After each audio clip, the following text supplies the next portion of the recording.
করছেন।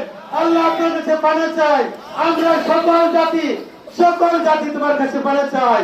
আমাদের এই অঞ্চলের হিন্দু মুসলিম ভাই বৌদ্ধ খ্রিস্টান আমরা সকলে মিলেমিশে চলতে চাই। সকলের অধিকার আমরা বাস্তবায়ন করতে চাই, সকলকে সাথে নিয়ে আমরা কাজ করতে চাই। আমাদের সেখানে ব্যবসায়ী শ্রমিক সকল শ্রেণী পেশার মানুষকে আমরা কাছে পেতে চাই। আমরা সকলকে স্বাধীনভাবে কাজ করতে চাই। আমরা এই দেশে আরো কর্মসংস্থান বাড়াতে চাই। আমাদের এই এলাকায় উন্নয়ন উৎপাদনের রাজনীতিকে আরো বাড়িয়ে দিতে চাই। আমরা আমাদের যোগাযোগ ব্যবস্থা, শিক্ষা, স্বাস্থ্য সকল মানুষের জীবন মান উন্নয়নের জন্য আমরা কাজ করতে চাই। অতীতেও আমরা কাজ করেছি, সামনেও কাজ করতে চাই। আমাদের মাকে আমাদের সাথে কাজ করার সুযোগ দিন, আপনাদের সেবা করার আবার সুযোগ দিন।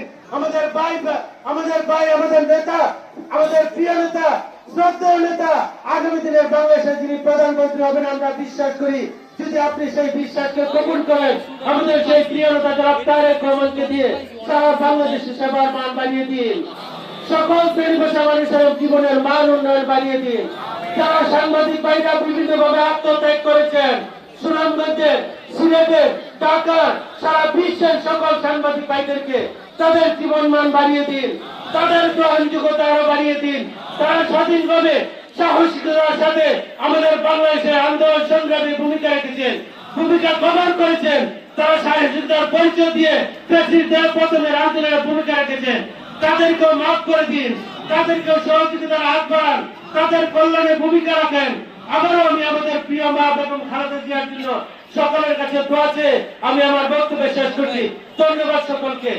আমিন আমিন ইয়া রাব্বুল আলামিন।